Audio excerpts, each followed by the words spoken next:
Hola a todos y bienvenidos una vez más. Gracias por acompañarnos. El día de hoy estamos con Santiago Zambracos. Muchas gracias, Santiago, por haber aceptado nuestra invitación y por regalarnos este espacio. Realmente un honor tenerte con nosotros.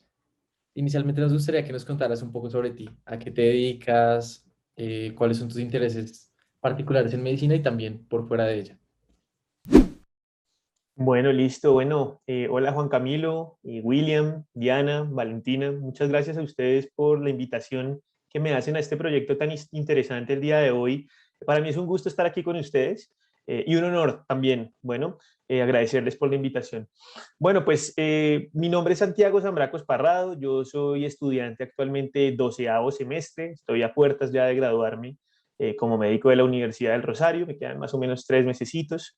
Y pues básicamente a eso me dedico en este momento, al estudio. Al estudio, estoy en mis últimas rotaciones de la carrera, es el internado electivo. Estoy especialmente ahorita en medicina interna, que es el área que a mí me gusta, a la cual me quiero dedicar. Y pues a eso estoy enfocado realmente en este momento en mayor medida.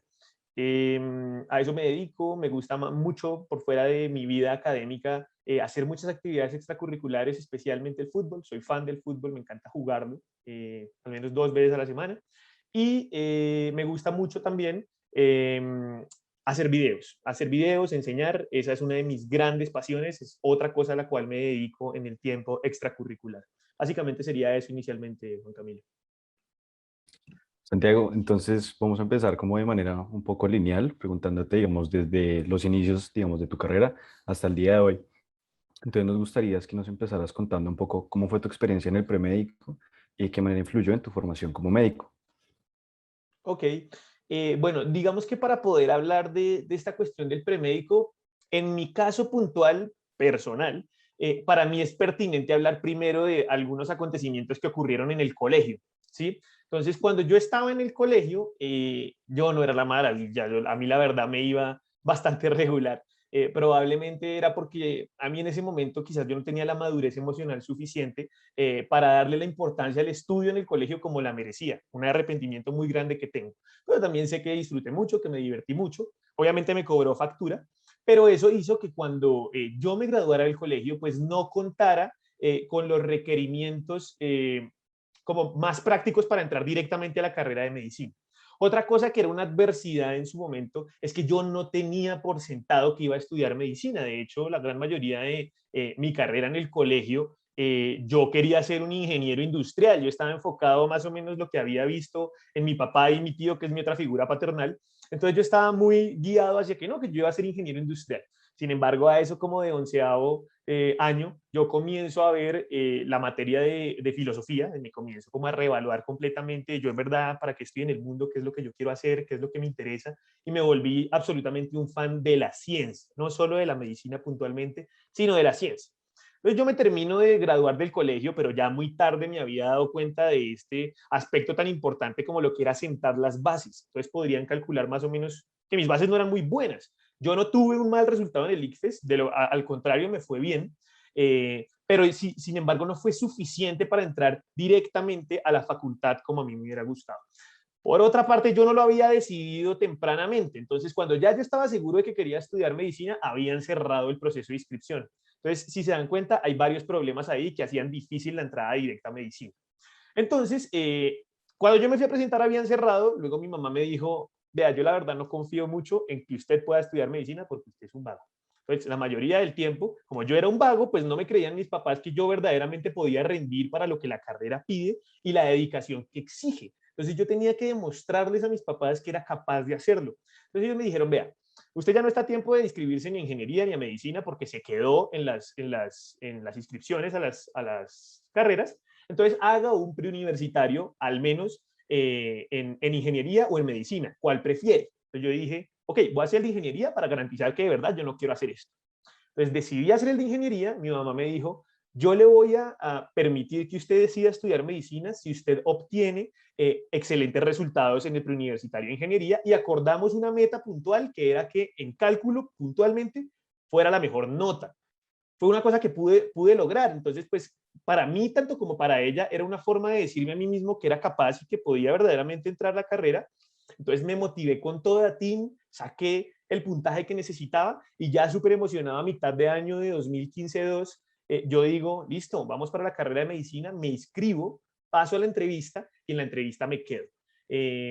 Me dicen como no, la verdad es que no encontramos las características que creemos que un médico rosarista debe tener, el perfil del aspirante no es el mejor, parte en mi corazón obviamente porque yo estaba muy inspirado, muy motivado, pero yo dije, ok, esto no va a detener mi sueño, yo voy con toda. ¿Dónde puedo yo buscar una solución fácil para poder ingresar sin tener que detenerme en la entrevista? Entonces, varias universidades ofrecen el premédico, pero el premédico, dependiendo cuál sea la universidad, no le permite a uno el ingreso directo a la facultad, sino que a veces le dan como recomendación para la entrevista o, no sé, hace un poco las cosas más fáciles, pero no te garantiza el paso directo. En el Rosario sí lo hacía, al menos en su momento. Si uno sacaba más de 4 en todas las materias del premédico, entraba directamente. Entonces yo ya quería el Rosario y me estaban dando la opción de que sacando más de 4 podía ingresar, pues me fui por esa totalmente decidido. Entonces yo entro al premédico del Rosario, entré muerto del susto. O sea, yo dije, pues aquí las personas que van a aplicar son las mentes más grandes del país, porque pues medicina realmente no es un secreto que la gente que lo estudia es gente que tiene muchas capacidades intelectuales como de disciplina. Y yo tenía mucho miedo porque yo estaba acostumbrado a otro ritmo.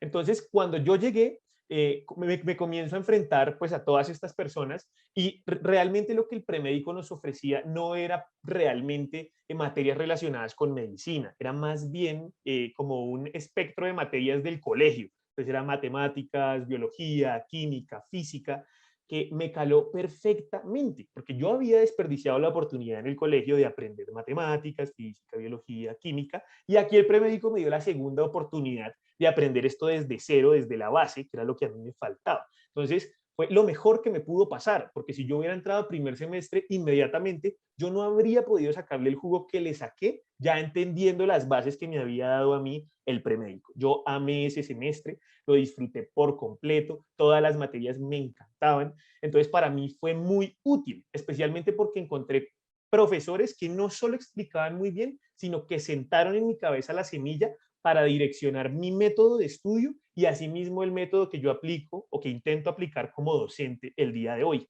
Tengo un ejemplo muy puntual, mi profesor de biología en esa época, yo recuerdo muy bien, una vez entrábamos a clase, él nos decía, nadie saca cuaderno acá, yo no quiero cuadernícolas en mi salón, todos mirando el tablero.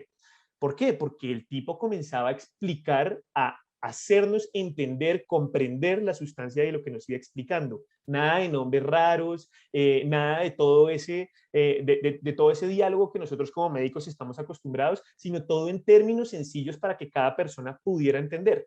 Ahí es que yo comencé a comprender que en eso se basa una buena docencia, en que cualquier persona que te esté escuchando pueda comprender lo que tú tienes para transmitir. Entonces, eso fue lo que más me marcó a mí en el premédico y eso fue lo que me guió de ahí en adelante para que en mi carrera pudiera establecer mi método de estudio.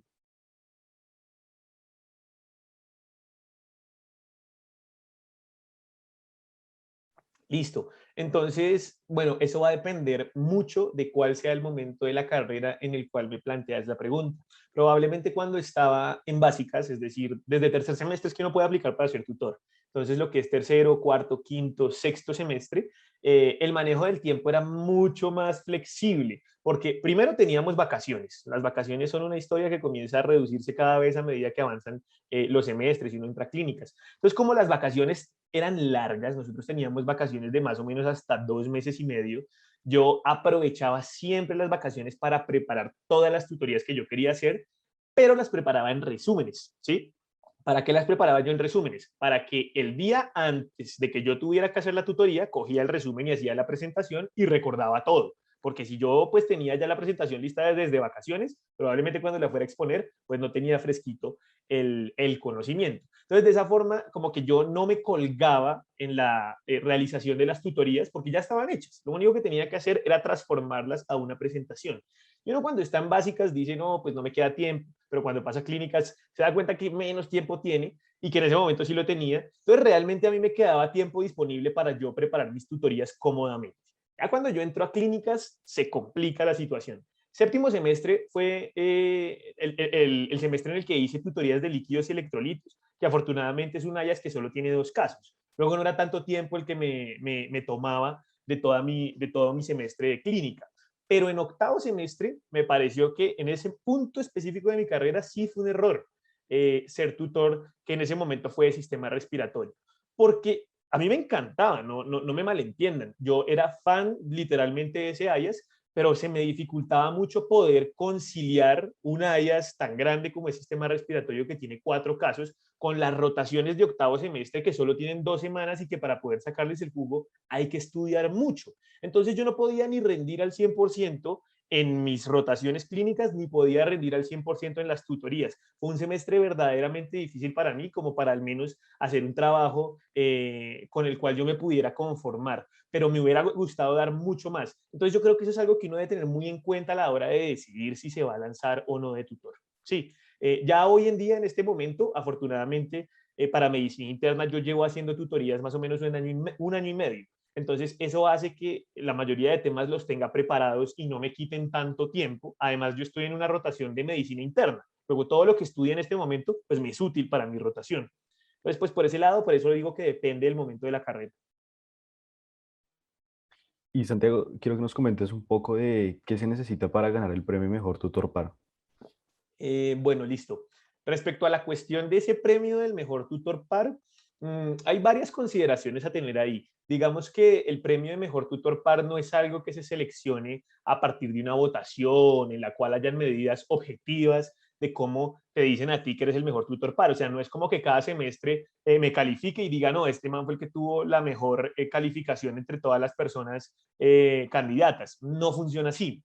Realmente lo que se hace es que todos los que han sido tutores al menos en 2 semestres pueden aplicar a la convocatoria de mejor tutor par, y lo que tienen es que enviar un ensayo en el cual se responda a una pregunta que se plantea puntualmente para ese año en el que se está participando por la candidatura, y si el ensayo cumple con las expectativas de los evaluadores, y pues es el que más gusta, pues sencillamente así es que se selecciona.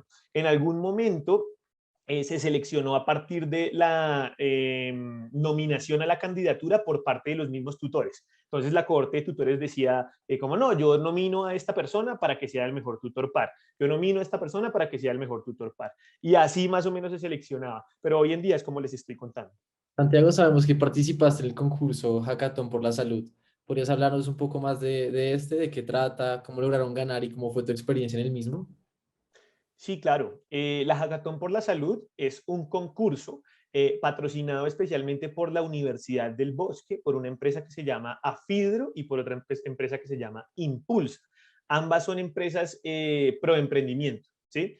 Y esas empresas, junto al Ministerio de Educación y junto a la Universidad del Bosque, se inventaron este concurso llamado Hackathon. Entonces, las hackatones a nivel de un marco global, no solo en el tema de la salud, se han diseñado especialmente para carreras como la ingeniería de sistemas, en la cual el objetivo es que a partir de la idea de nuevas tecnologías, especialmente en cuestión tecnológica, nuevas ideas que puedan solucionar algún problema que se plantee. Entonces, por ejemplo, existen hackatones por la movilidad, por todo lo que a ustedes se les ocurra. En este caso, Colombia quiso hacer un hackathon por la salud. Era el primero que se hacía para solucionar ¿qué? Algún problema que existiera en cuanto al sistema público de salud en Colombia.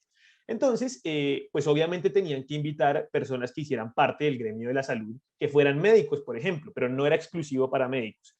Y en esa situación, mi facilitadora, que era Beatriz, no sé si ustedes la conozcan, pues ella estaba muy familiarizada conmigo y con mi trabajo, y eso fue lo que me abrió la puerta a mí para poder participar en este concurso de Hackathon por la Salud.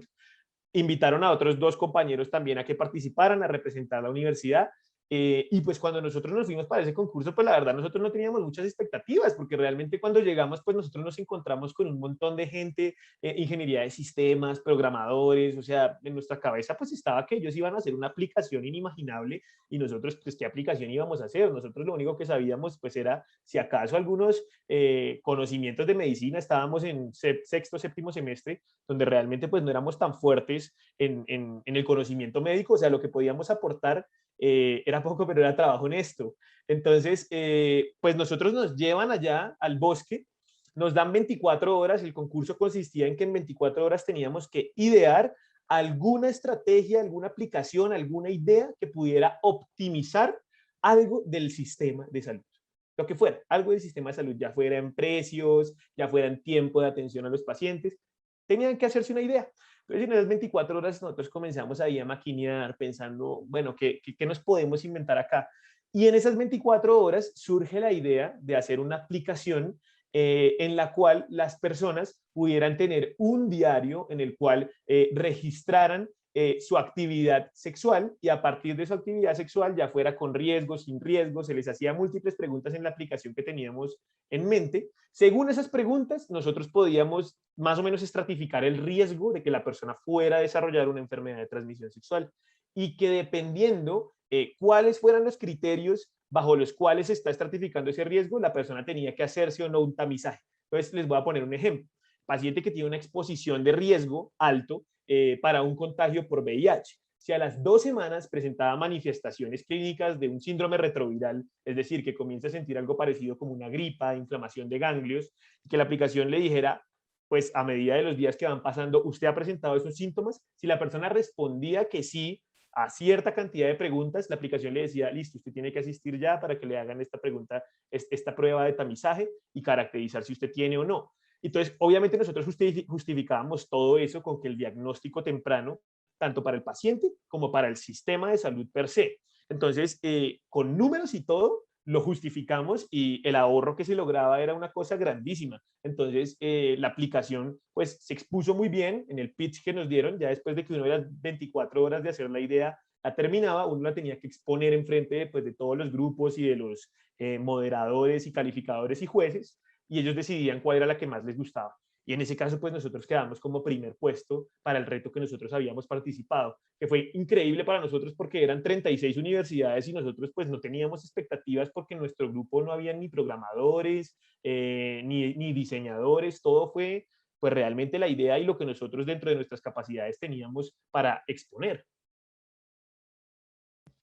Qué bacano, Santiago. Ya nos hablaste de cómo era el Santiago en el colegio, de tu proceso a través del pre-ingeniero, del pre-médico. ¿En qué momento dentro del pregrado Santiago se siente una ficha importante? ¿Te gusta la manera en la que estudias, la manera en la que estás aprendiendo? ¿Y cómo relacionas eso con tu método de estudio? ¿Cómo fue ese cambio?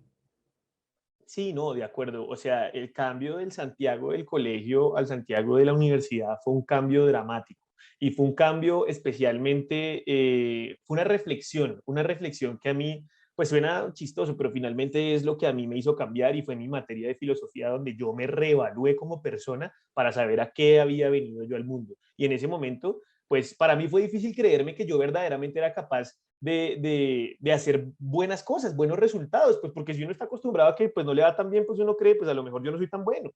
Pero cuando yo me comencé a retroalimentar, en mi cabeza se marcó muy, muy, muy evidente, especialmente después de los 2 semestres de preuniversitarios, si los otros pueden, yo por qué no voy a poder, qué me falta a mí para poder lograr lo que yo quiera. Y eso se quedó en mi cabeza, y yo decidí, yo no me voy a dejar, yo voy a hacer todo lo que yo pueda para poder desenvolverme bien en las cosas que yo quiera hacer. Entonces, a partir de entonces, yo comencé a meterle toda la ficha, a entender las bases. Afortunadamente me gustaba. Yo pienso que el gusto fue lo que me permitió a mí lograr las cosas que he logrado.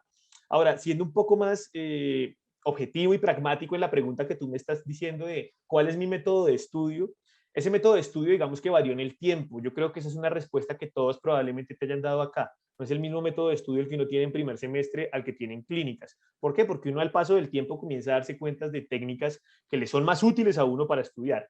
Entonces, cuando yo estaba en mis hayas a inicio de la carrera, pues primeros semestres era fan de los libros. Entonces yo me cogía la célula de Cooper, me cogía la fisiología de Fox, de Guyton, me leía los capítulos enteros, me encantaba llenarme de conocimiento, pero eso no era muy práctico para mis exámenes. Claro, sí, entendía muy bien las cosas, pero a la hora de hacer los exámenes no me iba tan bien porque los exámenes tendían a ser muy guiados a lo que nos decían en las clases. Entonces, pues terminé haciendo lo que todos en la carrera de medicina hacemos, que era transcribir las clases, preparar un resumen, estudiar el resumen, y a partir de eso, pues poder rendir en las materias que nosotros necesitábamos. Cuando me quedaba tiempo libre, me dedicaba a leer los libros, asistía a las tutorías, y ese era mi método de estudio, pues más o menos puntual, o al menos así lo fue hasta sexto semestre. Obviamente en simultáneo iban las tutorías. Las tutorías fueron una responsabilidad que a mí me garantizó que yo tenía que estudiar por fuera de lo que tenía en los IAS y que tenía que prepararme muchísimo más para poder rendir como tutor. No es lo mismo uno aprender un resumen de un IAS a tener que exponer temas acerca de ese IAS en frente de muchas personas. Entonces, ese fue mi método de estudio hasta sexto semestre. Ya cuando yo llego séptimo, octavo, noveno, décimo, las cosas cambian, porque digamos que el tiempo que uno tiene para estudiar es mucho menor. Ya no hay parciales guiados por clases, sino que los parciales ahora sí son de temas en específico, y en esos temas usted verá cómo los prepara. Entonces, en ese punto ya me tocó cambiar el chip de cómo yo tenía mi método de estudio. Entonces ahí ya yo comencé a usar especialmente las bases de datos de UpToDate. Desde el principio para mí fueron vitales mis tutores, especialmente de medicina interna. Cuando llegué a cirugía general, por ahí rotaba uno que otro resumen súper bien armado con el cual yo me preparé súper bien. Creo que fue dependiente de cada momento, pero hoy en día mi método de estudio característico es hacer presentaciones. Yo ya dejé de hacer resúmenes, me dedico a hacer presentaciones donde yo, mientras lo que voy leyendo en la literatura científica, lo extraigo, escribo lo que yo quiero decir o exponer de ese tema en las notas de la presentación, y yo preparo mis temas como si fuera a preparar una exposición. Ese es mi método de estudio actual. Santiago, antes de la entrevista nos comentabas que tuviste una charla con el grupo de interés en medicina interna. Nos gustaría que nos contaras, digamos, cómo ha sido tu experiencia en ese. Bueno, digamos que el grupo de interés en medicina interna nace cuando yo estaba en séptimo semestre. Eso fue hacia 2019-1, creo que fue. Y fue hecho por mis tutores de medicina interna en su momento, que eran Andrés Felipe Flores, Santiago Acosta, el apoyo de Sebastián Gallo Bernal, que en su momento era el presidente, y Ana María Goyeneche. Ellos cuatro pues tienen la idea, montan el grupo de interés. Ahí yo me inscribo, comienzo a participar como miembro activo de todas las charlas, me encantaba. Y luego comienzan a abrir el espacio de miembro de junta. Para cuando yo apliqué para ser miembro de junta había que hacer un examen, y el examen era con base en todos los temas que se habían revisado en ese momento en el grupo de interés. Presenté el examen, probablemente el examen más difícil que he presentado en mi vida. Ese examen fue chistoso, fueron como 25 preguntas, y de las 6 personas que nos lanzamos, los puntajes fueron 11, 11, 12, 12, 13, 13, o sea, todos nos lo tiramos, pero con esos puntajes fue que pues pasamos ahí a ser miembro de junta, y ya después de un tiempo de ser miembro de junta, hacer presentaciones, ya se habían retirado Andrés Felipe, ya se había retirado, bueno, algunas personas ya se habían graduado. Ahí se abrió la vacante para que una persona más entrara a la mesa directiva. Y cuando se abrió esa vacante, pues yo me presenté, a los miembros de junta les expuse lo que yo quería hacer como miembro de la mesa directiva, y votaron por mí para que yo hiciera parte de la mesa. Y ya de ahí en adelante, apenas yo entré a la mesa directiva, le dimos un cambio al IMIC, tratamos de hacerlo lo más fuerte posible, sacamos un nuevo logo, sacamos un nuevo formato en Instagram. Fue el semestre de la pandemia, entonces pudimos exprimir al máximo la asistencia de las personas a las charlas, hicimos concursos, hicimos casos clínicos, hicimos un montón de actividades. Fue un semestre súper provechoso. Ya cuando volvimos obviamente a la práctica, pues todo comienza a reducirse, nacen nuevos grupos de interés que se ajustan más a los intereses, valga la redundancia, de las personas. Entonces obviamente pues el grupo bajó un poco en asistencia, pero ahora pues ya contaba especialmente con las personas que solo les gustaba la medicina interna, lo que nos permitió enfocar un poco más al interés del grupo, pues todas las charlas, todas las actividades. Más o menos ese fue el recorrido con el IMIC. Santiago, ahora nos gustaría retomar esta pregunta que te hacíamos antes de empezar a grabar. ¿Podrías hablarnos de tu proyecto TiagoMed? ¿Cuáles son tus motivaciones con el mismo? ¿Qué ha pasado con este? Bueno, muchachos, entonces, pues yo a esa pregunta tengo, digamos que, dos respuestas. La primera es un interés personal, como yo les decía hace un momento antes de que comenzáramos la entrevista, de que los videos funcionen para mí como una extensión de mi memoria. Yo soy consciente de que en medicina los temas son miles, y si yo estudio uno ya, probablemente a la vuelta de un año, si yo no lo tengo presente todos los días de mi vida, se me vaya a olvidar. Entonces, ¿qué solución encontré yo para que esto pues no me fuera a ocurrir, o por lo menos para hacerlo un poco menos fuerte, menos grave para las repercusiones en el futuro? Yo dije, ok, voy a grabarme en videos, lo que yo sé en ese momento, para que Santiago dentro de un año pueda escucharse a sí mismo y poder retomar el conocimiento fácilmente sin tener que volver a leer todo lo que ya leyó, sin tener que desgastarse tanto para poder reunir el conocimiento. Entonces, de ahí nace el interés por hacer los videos. Ahora, claramente YouTube es una plataforma que ofrece muchas posibilidades. A mí me había encantado la docencia y yo quería además no solo ser docente en el pregrado como tutor, sino que quería expandirme para poder llevar lo que yo tengo para contar en el canal de YouTube, porque pues como bien sabemos existen muchos canales médicos que se dedican a eso. Yo dije, pues yo por qué no lo voy a poder hacer, yo quiero intentarlo. De hecho, pues mi primer video data por ahí de cuando yo estaba en tercer semestre. Yo desde muy chiquito tenía la idea de que quería hacer el canal de YouTube, pero nunca le pude dar el tiempo suficiente. Entonces, esas fueron las dos razones que más me motivaron a hacerlo. Y es que para mí hay algo que está muy claro y eso sí me gustaría mucho que le quede a las personas que me están escuchando. Y es que yo creo que el aprendizaje está guiado por 5 pasos específicamente, o al menos así lo veo yo. Eso es como una escalera. En ese aprendizaje que yo concibo, ese primer paso de la escalera va a ser el conocimiento puntual acerca de alguna temática en específico o algún, no sé, alguna parte anatómica. Entonces, por ejemplo, no sé, digamos, la apendicitis. Entonces, yo sé que esta es una enfermedad del apéndice. Ok, ese es mi primer paso en el conocimiento, pero yo no entiendo cómo funciona, no tengo ni idea de cómo lo puedo aplicar en la práctica clínica, lo que sé. Entonces, ok, tengo el concepto en mi cabeza. Segundo paso ya es comprender de lo que yo estoy estudiando. Entonces, si yo comprendo el concepto, ok, muy bien, ahora ya voy en un segundo paso del aprendizaje. La pregunta es, ¿usted eso que comprende es capaz de asociarlo con el resto del cuerpo humano? Porque nosotros no somos partes compartimentalizadas, somos un ser íntegro que funciona todo en conjunto. Entonces, el tercer paso va a tener que ser en el aprendizaje la capacidad de uno asociar ese concepto que ya comprendió con toda la mecánica del cuerpo humano para poder hacer esa armonía y entender qué se puede alterar y qué no. ¿Sí? Entonces, dependiendo, no sé, en el paciente que está en tratamiento de diabetes con metformina, la metformina podría explicarle que desarrolle una acidosis. Ok, mi paciente se presentó con acidosis, puede ser que sea por la metformina. Entonces ahí yo estoy haciendo asociaciones que vinculan los conceptos y que quieren decir que yo domino un poco más ese concepto de aprendizaje. Ahora, usted ya entiende cómo asociar. La cuarta pregunta es, ¿usted sería capaz de explicárselo a otra persona para que esa persona lo entienda de la misma forma que usted lo entiende? Y este es un paso vital, porque uno cree, pues si ya lo comprendió y ya lo asocia, pues muy seguramente lo puede explicar.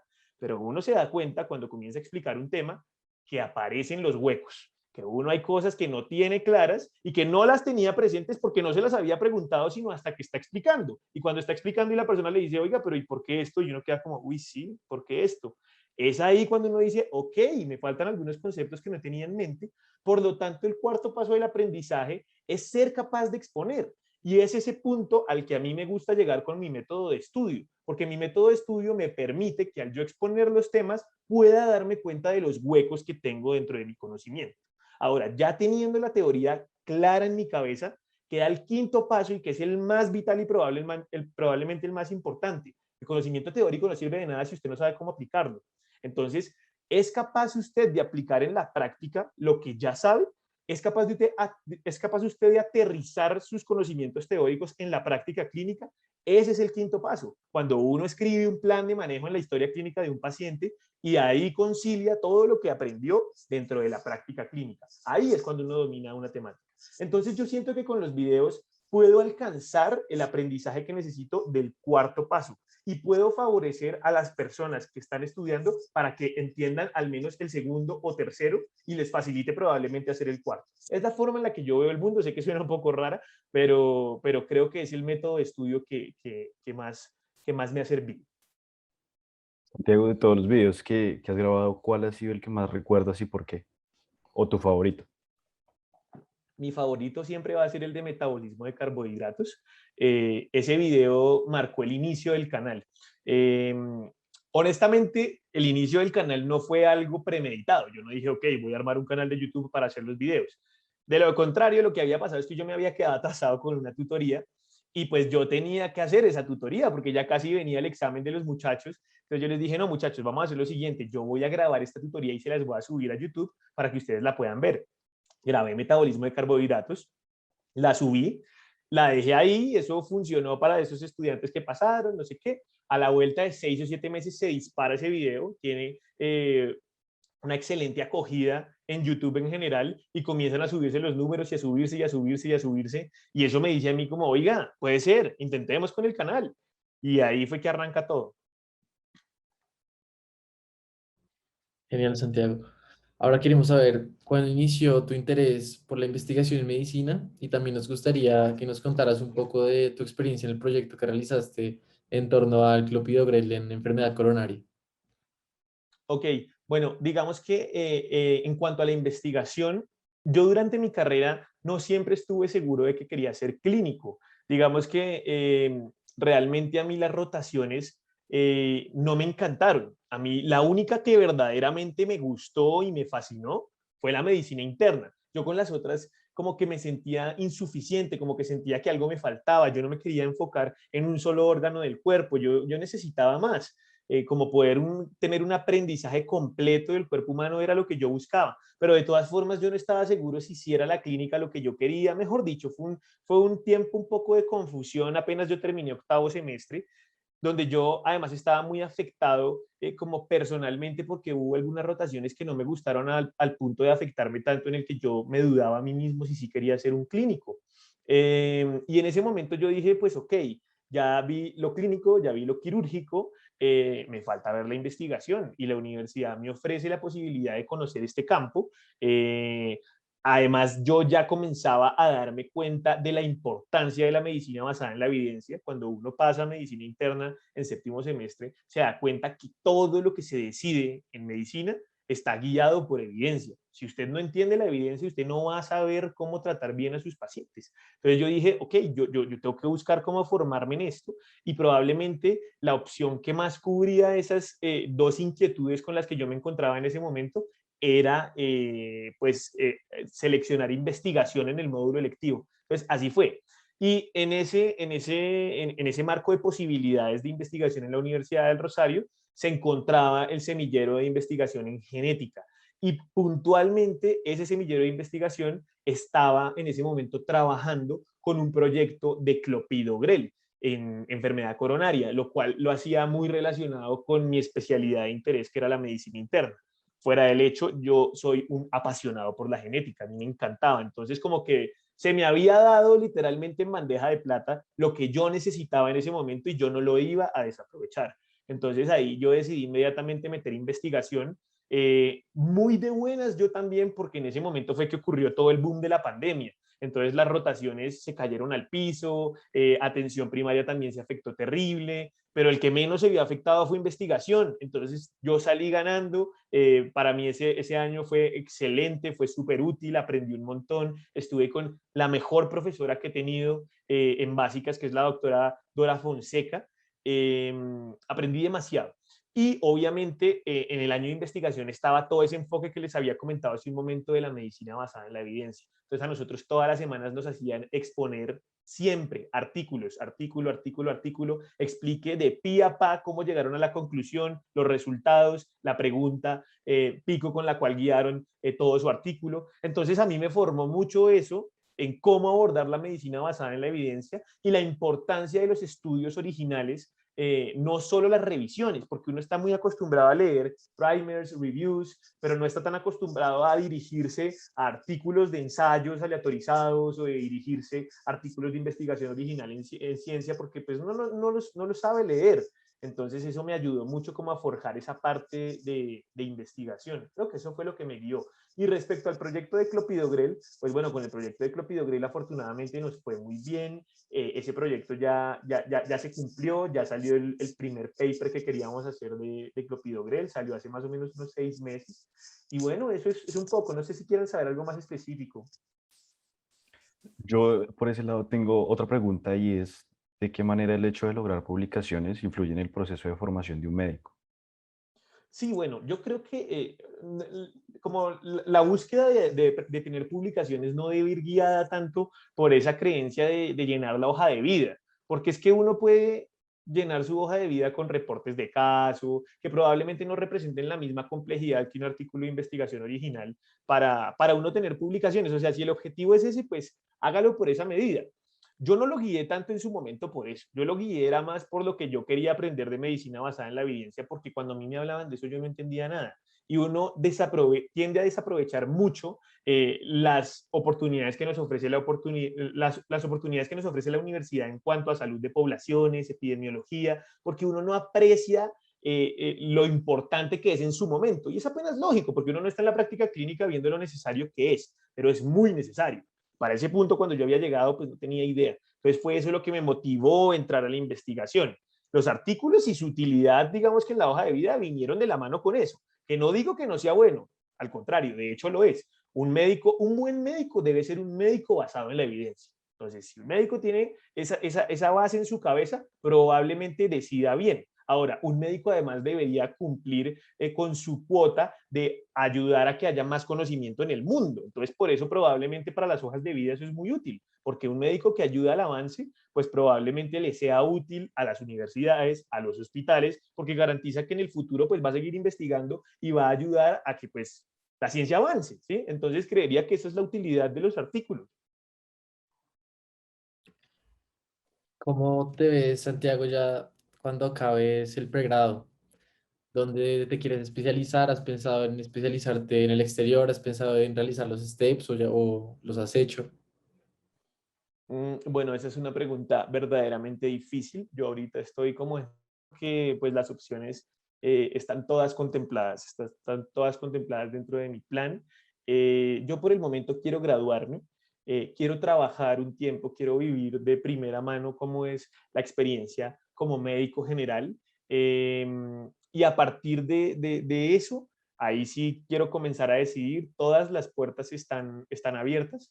Yo me voy a preparar para el examen de acá, que la preparación del examen de acá es muy similar a la del examen MIR de Europa, entonces, por lo menos el de la Universidad del Rosario. Entonces, pues voy a, digamos que matar dos pájaros de un tiro. Me quiero presentar también al MIR, al examen de Europa, y en caso de pasar, pues veremos cómo se desenvuelven las cosas. Digamos que la situación actual del país, especialmente en términos económicos, me hace contemplar mucho más la posibilidad internacional, pero obviamente toda la cuestión cultural y de amor por mi país y de amor por las personas que están acá, por mi familia, me retiene mucho también. Entonces es una decisión bien complicada que pues estoy ahí todavía analizando. Bueno, Santiago, eso sería todo por el momento. Te queremos dar muchísimas gracias por tu tiempo y nada, un saludo. Bueno, William, muchísimas gracias. Espero que les haya podido ser útil algo de lo que les conté.